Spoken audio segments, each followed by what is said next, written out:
नमस्कार, India speak daily में आपका स्वागत है और मैं हूं आपके साथ मिंटू झा।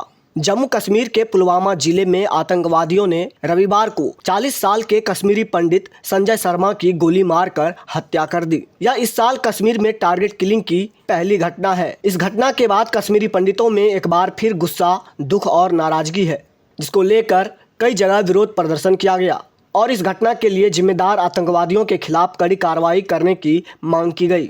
गांदरबल जिले और अन्य स्थानों पर मौन कैंडल लाइट मार्च निकाला गया। लोगों ने विरोध प्रदर्शन किया। इस दौरान कश्मीरी पंडितों ने कहा उन्हें घाटी में रहना अब मुश्किल हो गया है। खबरों के मुताबिक भाजपा जिला अध्यक्ष मोहम्मद अमीन शाह ने पुलवामा में सुरक्षाकर्मी पंडित की हत्या के खिलाफ रविवार सुबह गांदरबल कस्बे के क्लॉक टावर पर विरोध प्रदर्शन का नेतृत्व किया। हत्या को कश्मीर में दुर्भाग्यपूर्ण और काला अध्याय करार देते हुए अमीन शाह ने कहा कि ऐसी घटनाएं कश्मीर के लोगों में दुख और संकट पैदा करती है। वहीं पुलिस ने कहा कि हत्यारों को जल्द ही पकड़ा जाएगा और सजा दी जाएगी। खबरों के मुताबिक डीआईजी दक्षिण कश्मीर रईस मोहम्मद भट्ट ने कहा कि हम तेजी से कार्रवाई कर रहे हैं और जांच कर रहे हैं।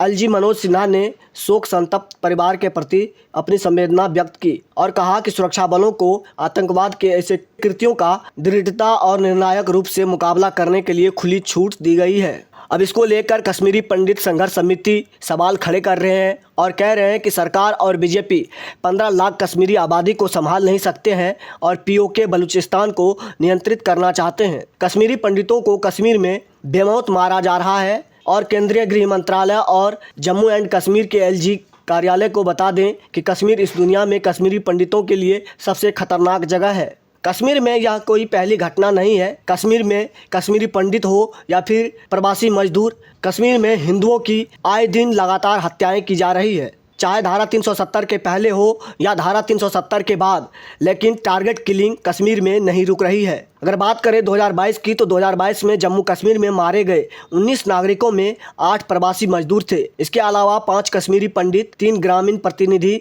या सरपंच, 1 महिला गायिका, राजस्थान के 1 बैंक मैनेजर और जम्मू के 1 सेल्समैन शामिल है। कश्मीर में हर एक टारगेट किलिंग के बाद विरोध प्रदर्शन हुए। कश्मीरी पंडितों ने सरकार पर आवश्यक सुरक्षा व्यवस्था किए बिना समुदाय के लिए पुनर्वास और नौकरियों के कार्यक्रम को आगे बढ़ाने का आरोप लगाया। राजनीतिक दलों ने रविवार को हत्या की निंदा की। जम्मू में बीजेपी ने पाकिस्तान विरोधी प्रदर्शन किया। 1990 के दशक में पाकिस्तान समर्थित विद्रोह चरम पर था। इस दौरान 2 लाख से अधिक कश्मीरी पंडित कश्मीर से पलायन कर गए थे। केंद्र सरकार ने घाटी में उनकी वापसी की योजना शुरू की, तमाम प्रयास किए, लेकिन ये सरकारी कोशिशें विफल होती नजर आ रही है। जम्मू कश्मीर इकाई के उपाध्यक्ष ने कहा मोदी सरकार ऐसी हिंसा को कतई बर्दाश्त नहीं करती और उनसे सख्ती से निपटेगी। पुलिस के मुताबिक संजय जब अचन इलाके में बाजार जा रहे थे, उसी वक्त उन पर हमला किया गया। गोली संजय शर्मा के सीने में लगी। वह अपने घर से 100 मीटर की दूरी पर ही थे जब हमला हुआ। उन्हें तुरंत नज़दीकी अस्पताल ले जाया गया, जहां उनकी मौत हो गई। संजय एटीएम के सुरक्षा गार्ड के रूप में काम करते थे। उनके साथ काम करने वाले लोगों ने कहा कि टारगेट किलिंग के मामले को देखते हुए वह नाइट शिफ्ट में नहीं आ रहे थे। साउथ कश्मीर जोन के डीआईजी ने कहा कि गाँव की सुरक्षा के लिए जवान तैनात कर दिए गए हैं। हम आतंकियों को उनके मंसूबों में कामयाब नहीं होने देंगे। 2022 में आतंकवादियों ने जम्मू कश्मीर में आम नागरिकों पर लगभग 300 हमले किए। इनमें से 3 कश्मीरी पंडित समेत 18 लोगों की जान चली गई थी। जिन 3 कश्मीर पंडितों की जान चली गई थी उसमें राजस्थान के 1 बैंक मैनेजर, जम्मू की 1 महिला टीचर, इनके अलावा दूसरे राज्यों से आए कामगारों को भी निशाना बनाया गया था। आपको बता दें कि इस तरह लगातार कश्मीरी पंडितों की कश्मीर में हत्याएं की जा रही है। 2022 की अगर बात करें तो टारगेट किलिंग के डर से लगभग कई कश्मीरी पंडित घाटी से निकल गए। उनका परिवार घाटी छोड़ चुके हैं। दक्षिण कश्मीर के शोपियां जिले में चौधरी गोंड एक ऐसा गांव था जहां से कश्मीरी पंडितों ने कभी पलायन नहीं किया। यहां पर करीब 10 परिवार कश्मीरी पंडितों के परिवार तब भी डटे रहे थे जब 1990 में बड़े पैमाने पर कश्मीरी पंडितों ने देश के दूसरे शहरों की ओर पलायन किया था, लेकिन वह भी कश्मीर छोड़ने पर मजबूर हो गए जब पूर्ण कृष्ण भट्ट की हत्या हुई थी। उसके बाद कश्मीरी पंडितों ने पलायन कर लिया।